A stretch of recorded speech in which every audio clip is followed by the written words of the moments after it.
우리가 사무엘 상하 말씀이라든가 열왕기 상하의 말씀에 있는 것처럼 이 말씀들은 어떻게 보면은 우리가 보통 이제 신명기 사가라고 보통 부르는데, 이 신명기로부터 이어지는 쭉 역사라 이렇게 불러지고, 이 신명기 사가의 어떤 신앙의 관점들을 그대로 이제 신명기로부터 또 여호수아, 또 그 다음에 사무엘 상하에 있는 말씀들이 다 일치하기 때문에 한 명의 사가가 기록을 하였을 것이다. 그리고 그 기록의 시기도 보통 세 가지로 나눠요. 그래서 어떤 다윗 이전 시대다, 뭐 다윗 시대다, 다윗 이후 포로기에 가까운 시대다, 이렇게 이야기로 하지만은 사실은 이 신명기 사가의 이 기록 연대는 사실은 어느 한때라고 특정하기가 굉장히 어렵습니다.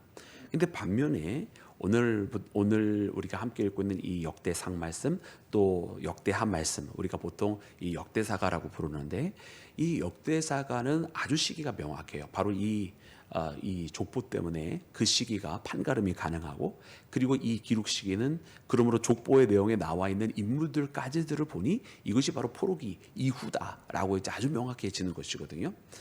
그리고서는 말씀을 들어 딱 보면 이 포로기 이후 시대 때의 그때 당시에 이스라엘의 상황이 바로 또 이 족보에 그대로 이것을 기록한 이유와 목표들이 나와 있는 것입니다. 우리가 이미 이야기한 것처럼 그것은 바로 하나님의 나라, 하나님의 백성으로서 다시 세워지는 것과 이스라엘이 다시 하나님의 나라로서, 하나님께서 기뻐하시는 나라로서 하나님의 통치가 있고 하나님의 기름 부음 받은 자의 왕이 세워지는 그와 같은 그 분명한 목적을 다시 한번 갖고, 분명히 이와 같은 일들을 이루기를 원하는 소망 가운데에 자신들이 누구인지를 되찾고자, 자신들이 이스라엘이 그저 그냥 떠돌이나 혹은 흩어져 살았던 사람들이 모인 것이나 아니면 패배자 민족이 그 땅에 남아있는 자들이 아니라고 하는 것을 다시 한번 분명히 알려주기 위해서 여러분 이 족보가 기록이 되어 있었던 것을 봅니다.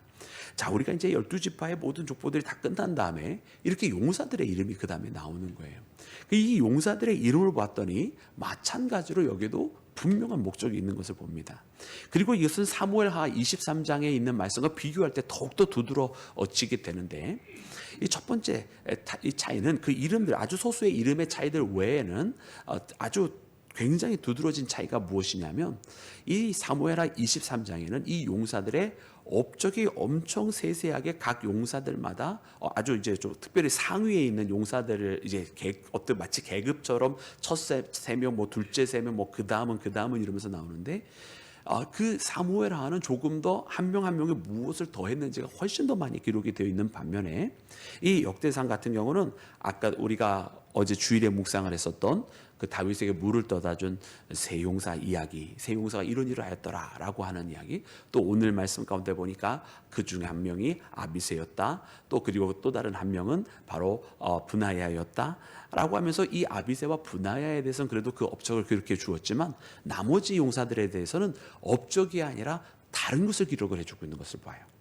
그 다른 것이 무엇이냐, 여러분 우리가 다시 눈으로 여러분 따라와 보시면 아주 명백한데요. 여러분 우리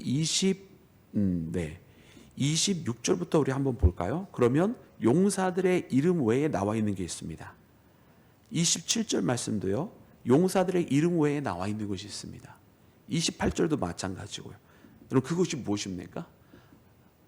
여러분 눈으로 보시면 다 눈치채셨죠? 아닌가요? 눈치를 아직 못 채신 것 같기도 하고요. 보면은 뭐라고 되어 있냐면, 26절 보면 베들레헴 사람 누구의 아들 누구, 그죠? 27절 보면 어디 사람 누구, 어디 사람 누구. 28절도 보면 어디 사람 누구, 어디 사람 누구, 어디 사람 누구. 이 어디 사람이라고 하는 것을 사람들마다 다 빼놓지 않고 기록을 하고 있어요. 그리고 이 지역 지명 이름들을 다 쫓아가다 보면 어떤 결론에 이르게 되냐면, 여기 나와 있는 용사들의 이름 쭉 보고 40절까지 쭉 어디 사람 해가지고 이 이름들 다 봤더니만은 이스라엘의 전국에 해당하는 거예요. 이게 어느 특정 지역에 몰려 있거나 그러지 아니하고 아주 고르게 분포가 되어 있어요. 여러분 그래서 지금 이 용사들의 이름을 다시 기록한 이유가 무엇이냐? 포로기 이후에 돌아와서 다시 이스라엘을 세우고자 하였던 그들이 이 다윗의 용사들의 이름을 적는데, 그들 출신들을 다 적으면서 굉장히 고른 출신들이었다라고 하는 것을 강조하면서 적고 있는 것을 봅니다. 이것을 통해서 그들이 바라봤던 것은 무엇이냐면, 보아라, 이 다윗 시대의 이 용사들이 모든 12지파에 각기 모든 전국에 있었던 지역에서 다 모여진 것이 아니냐. 지금 우리가 어떻게 해야 되느냐? 우리 모두가 다 이 다윗의 용사처럼 일어나야 할 것이 아니냐라고 하는 메시지가 있는 거예요. 그래서 전국이 다 하나가 되어야 된다. 우리 모두가 다 하나가 되어야 된다. 우리 누구 중에 일탈자 아무도 발생해서는 아니 되고, 우리 중에 누구 하나는 나는 빠져도 된다라고 하는 그런 마음 가져서는 아니 되고, 우리 모두가 다 같이 이렇게 한 마음 한 뜻으로 하나님께서 기름 부은 자를 통하여서 그를 중심으로 함께 뭉쳐야 한다라고 하는 메시지가 바로 여기 있는 거예요. 여러분 이는 얼마나 중요한 사건인지 몰라요. 여러분, 이스라엘 백성들 그 용사들의 이름을 들으면서 특별히 자기 출신의 이름이 딱 들려지게 되었을 때 여러분 어떤 마음이 들었을까요? 그 용사의 이름을 통해서 그 용사의 이름이 불려질 때 자기 마을 이름이 딱 불려지게 되는 그 순간 마치 자기가 바로 그 용사가 된 듯, 바로 자기가 다윗 시대의 그런 용사가, 우리 마을 출신의 그 용사가 그렇게 다윗과 함께 했어? 그러면 이제 다윗의 나라를 이어갈 우리들이 바로 그 후손이 되어야 되겠구나라는 마음을 갖지 않았겠어요? 그러면서 그들은 다 하나가 되어져 가는, 여러분, 그런 과정에 들어서게 되는 것입니다. 여러분, 마찬가지로 여러분, 이 시대를 살아가는 우리가 여러분 각기 다 다른 지역에서 다른 삶의 모습과 다른 생각을 가지고 우리가 함께 있습니다. 그러나 우리가 여러분 하나님을 바라보는 우리의 믿음은 여러분 개인적으로 하나님을 믿는 거겠죠, 그죠? 그러니까 우리의 믿음의 고백, 또 나와 만나 주신 하나님, 내가 경험한 우리 주님, 이런 거 다 개인적인 거잖아요. 그럼에도 불구하고 여러분 우리 신앙은 여러분 공동체적인 성격이 있습니다. 그래서 내 믿음이 나 혼자만의 믿음이 아니라 우리가 함께 믿는 것이죠. 그래서 내가 어떻게 보면 시험에 들었을 때에도 나를 일으켜 세워주는 믿음의 동료들이 내 주변에 있을 때에 여러분 훨씬 더 믿음의 회복이 빨라지는 것이고요. 또 어떤 때는 나는 멀쩡한데 내 주변이 다 병들어 버리면 나도 같이 병들어 버릴 때가 있어요. 그게 왜 그러냐면 우리가 함께 공동체 안에서 있기 때문에 그렇습니다. 그러므로 사랑하는 여러분, 우리가 어떤 회복이라고 하는 것을 이야기할 때에 여러분 개인적인 회복 물론 중요해요. 왜냐하면 하나님께서 그 한 명을 통해서 역사하시기 때문이기도 하죠. 그러나 우리가 또한 동시에 그렇다고 해서 놓치면 안 되는 것이 무엇이냐면 공동체 회복입니다. 왜냐하면 공동체가 회복이 될 때에 모두가 다 회복이 일어나는 것이거든요. 할렐루야. 네. 그래서 개개인의 회복, 우리가 개인적으로 하나님과 함께하며 다시 힘을 내는 것 매우 중요하면서도 사실은요, 교회가 다 일어나야 돼요. 교회가 다시 일어나면 그 안에 있는 모든 구성원들이, 사실 회복이라고 하는 것을 신경 쓰지 않던 구성원까지도 일어나게 되는 게 바로 그 공동체의 회복이거든요. 여러분, 나라와 민족이 다시 일어나야 되는 이유도 바로 거기 있는 거예요. 나라와 민족이 회복이 되면 그 안에 국민들이 덩달아 다 일어나게 되는 겁니다. 할렐루야. 여러분, 그래서 우리가 옛 시절들을 한번 보면은 이런 생각이 들어요. 우리가 보통 이야기할 때 그러거든요.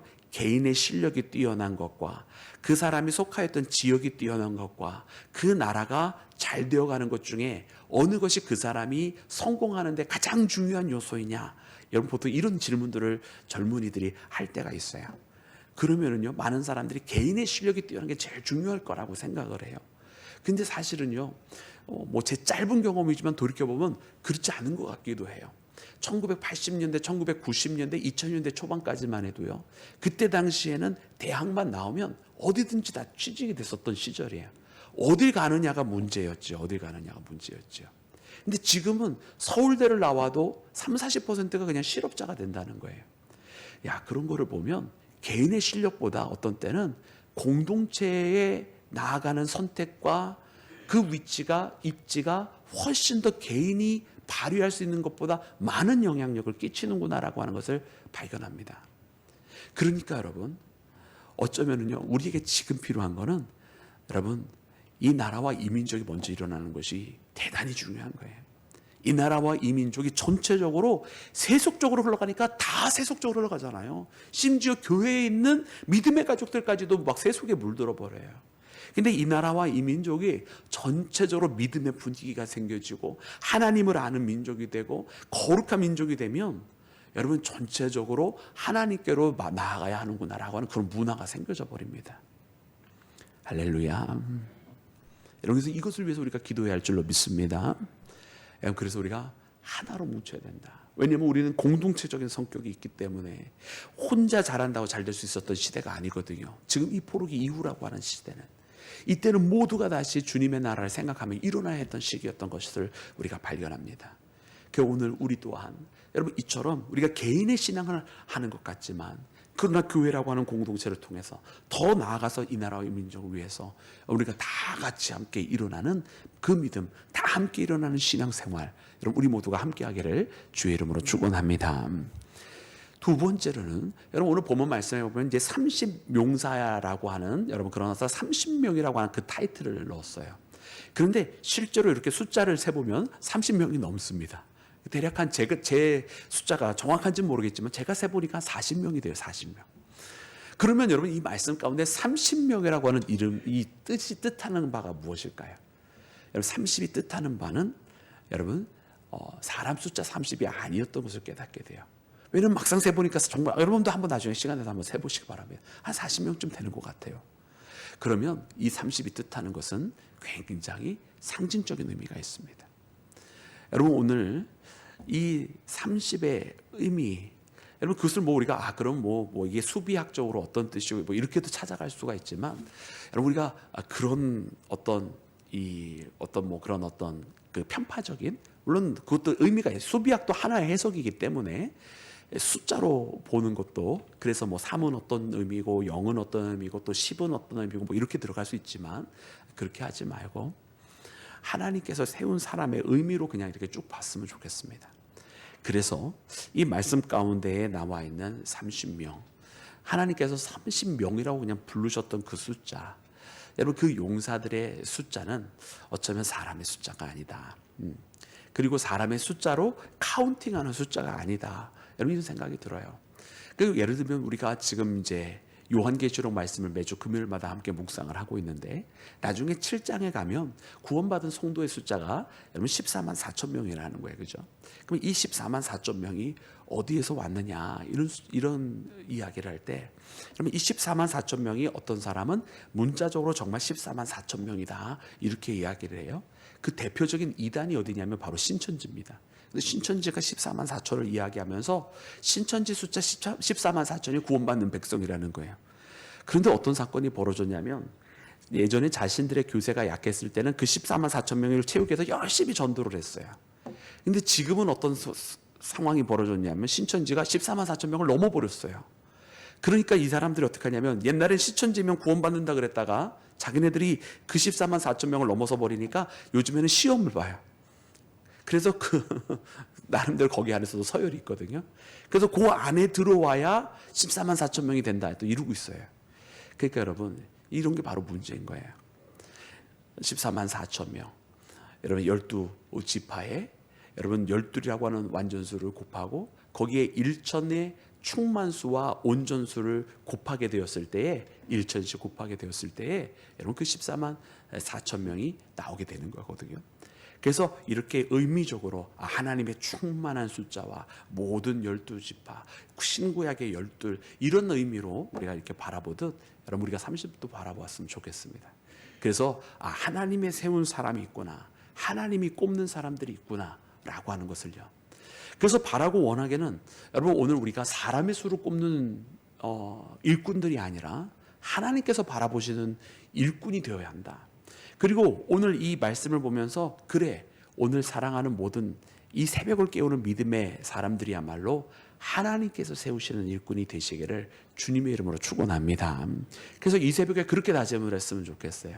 사람이 봤을 때 내가 어떻고 저쩌고 또 암흑의 권사고 어떻고 저쩌고 이거 말고 그냥 하나님을 바라보면서 나는 세움을 받았다라고, 그리고 내 이름은 하나님이 기억하신다라고, 다만 원하는 것, 하나님께서 하나님의 일꾼들을 세실 때에 내가 그 가운데 들어가기를 원합니다라고, 여러분 그렇게 함께 고백하기를 원합니다.